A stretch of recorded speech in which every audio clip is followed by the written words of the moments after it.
Hello everyone, Kevin Iverson here. Thought I'd do a video today on the guitar tone of John Squire from the Seahorses. I just want to say with all my videos, I'm just trying to achieve tones with the gear that I've got, and I'm hoping that's better for people who are watching this video, because it's easy to get kind of strung out on the microphones, the exact pedals, the exact amps, the exact this and that. And for me, it's not really about that. It's about hearing something and seeing if you can achieve it. And it might be a case of you buying a pedal, or whatever it is you've got to do to get a sound if you're after a particular thing. Obviously with John Squire, he's known to use Les Pauls, so I've got my Les Paul here. With the Seahorses, I went and saw them back in the day in 1998 at the Margate Winter Gardens. They were fantastic.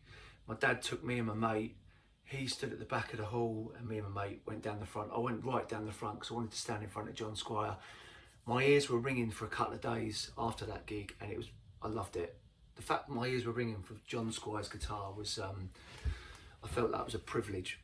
But he had a JCM 900, which was like the amp of the day, which is what Noel was using back in the day as well.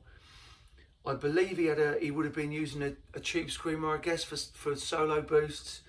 And I think he was using a flanger live as well to compensate for the rotary sound that he's got on the record. I think the tones he gets on that record are lovely, just really good sounding guitars on that record. The whole record sounds great. So I'm trying to achieve it with what I've got. Now this amp doesn't have an overdrive, it's a non-master volume amp, is what they call it. So the amp by itself is this. Oh no, turn the guitar on. That's super clean. It's actually quite loud, the amp, at the moment as well.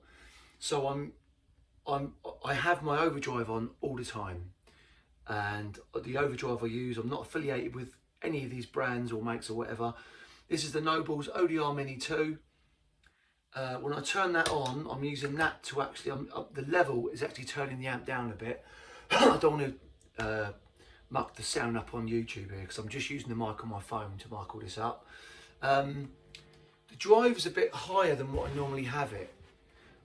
I don't know if I've got it too high, but I wouldn't normally have it this high, but for John Squire, I feel, and that record, he's got quite a crunchy, nice sound. So this is what it sounds like, just the guitar, the pedal and the amp.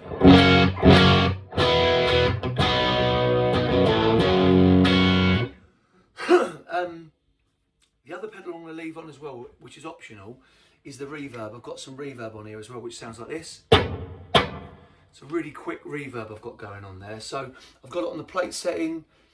The level and the tone are roughly on around sort of 9 o'clock, and the tone's on around 11 o'clock, if that helps.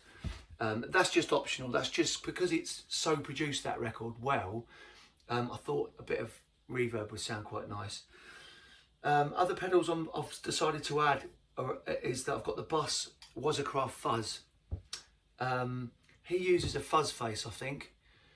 So when the Seahorses played live, I think he was just using all Boss pedals. I don't think the fuzz was used live back then. The other pedal I've got is a Boss flanger. I got this for 50 quid second hand, if that helps out. It's worth looking around sometimes. I think he would have been using an older model flanger, one with black controls rather than these ones with the sort of the cream controls on the end now. I've also got a rotary ensemble. These two buttons here, this turns it on and off, that's fast and slow. We just need a slow setting. So even if you find a rotary pedal that's cheap, that just does one setting, for John Squire, I think that's all you need really. I don't think he ever really sped it up, he just kept it at slow setting. And how this is going is guitar, tuner, fuzz, nobles, flanger, rotary, reverb, straight into the amp. Nothing's got. I never ever put anything through the effects loop. Say the guitars are usually, the amps are usually quite clean. I very rarely get to turn the amps up, but because I like the sound that comes out of them. That doesn't bother me at all. So this is the guitar, the overdrive and the reverb. And then what I'll do is I'll click this on, turn it off, then I'll click this on and turn it off, and you can hear it sort of dry, this effect, then this effect, and see what you think.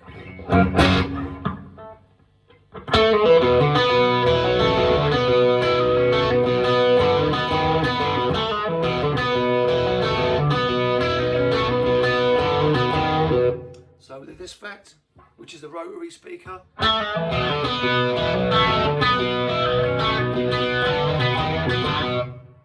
flanger.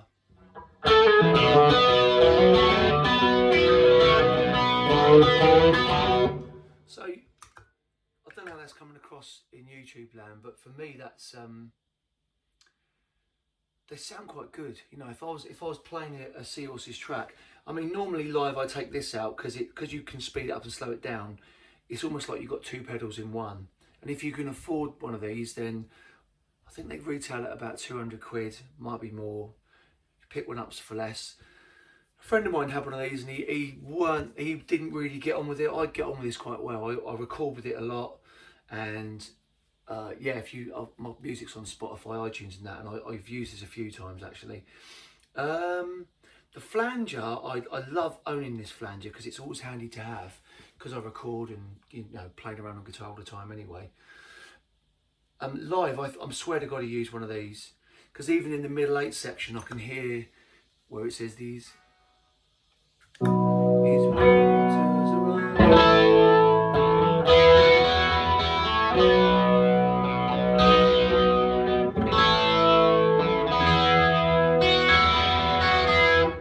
And then even after the middle 8.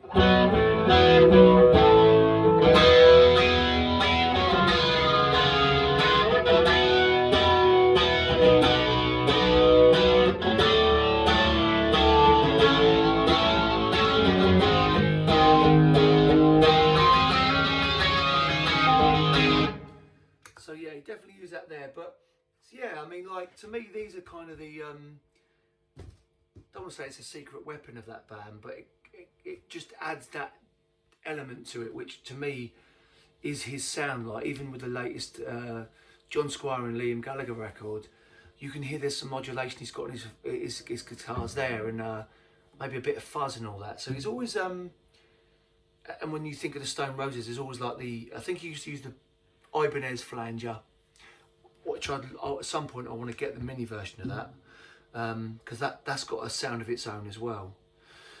And also, as is Ibrahim, who joined Stone Roses when John Squire left. There's a great rig rundown with him. If I find it, I'll put it in the comments. And he's explaining that Stone Roses sound and all that. And I think he's got the Fuzz face, he's got the Ibanez flanger, and a bunch of other greats. And he's just a phenomenal guitar player, quite an unsung hero, as is. It's easy to say. He's also on Instagram as well. Check him out. He's fantastic. Right, now the fuzz, I'm using it as like a bit of a boost, but this pedal it's not really, it's more like a distortion fuzz, but I really get on with this pedal. I like it a lot.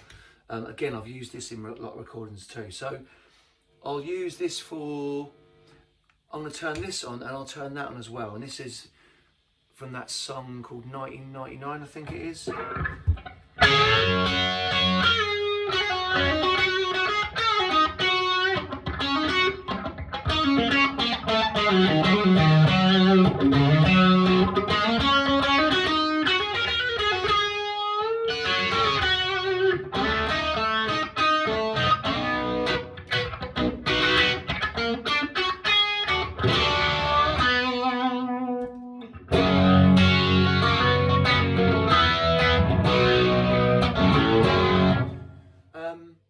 So I think on the record he probably would have used the TS9 to give him a boost for that one, but because I haven't got a TS9, I've got an SD1 Boss Overdrive, but I don't like the sound of it. It just didn't sound right, so I've left that off. But he would have probably used a TS9. And the other song that I'd use the fuzz for, I'll turn that off, is the first track I want you to know. So it's got...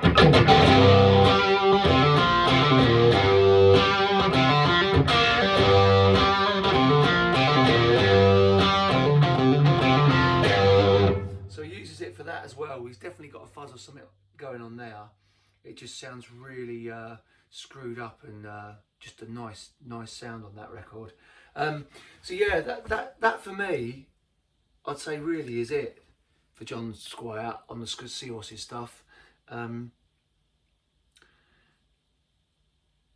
Yeah, so yeah, I've got my guitar, I've got a tuner, fuzz, the Nobles. This volume pedal, I've not plugged that in, that's just, it's like strapped to my pedal board because it moved about a lot, so I've strapped it down. The flanger, rotary, reverb. The reverb's optional. I mean, if you've got overdrive in your amp, I'd say you want something that's, you know, he's got a very classic, almost got like a classic rock sound, I'd say, personally, especially when you listen to like the Second Coming, you know, it's Les Paul.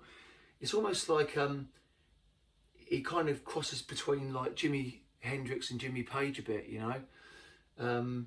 So you don't want too much overdrive, but you know, you want a little bit there for a bit of crunch and all that.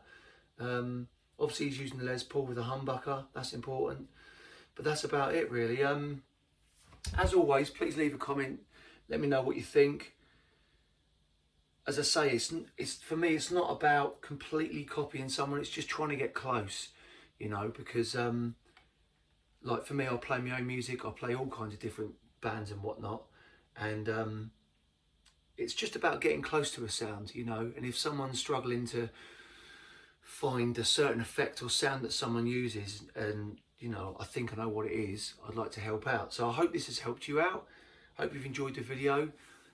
Don't forget, to subscribe, give us a like, hit the notification bell, leave a comment, let me know your thoughts. Did you guys see Seahorses back in the day? I went and saw them at Margate at the Winter Gardens. They were fantastic, really good. It's a shame they didn't, you know, manage to get another record out. I think their second album though is on YouTube somewhere, someone told me, but it's a shame that they didn't continue because they were a great band. Yeah, hope you've enjoyed this video. I'll be making more soon, so thanks for watching. Have a good day. Cheers.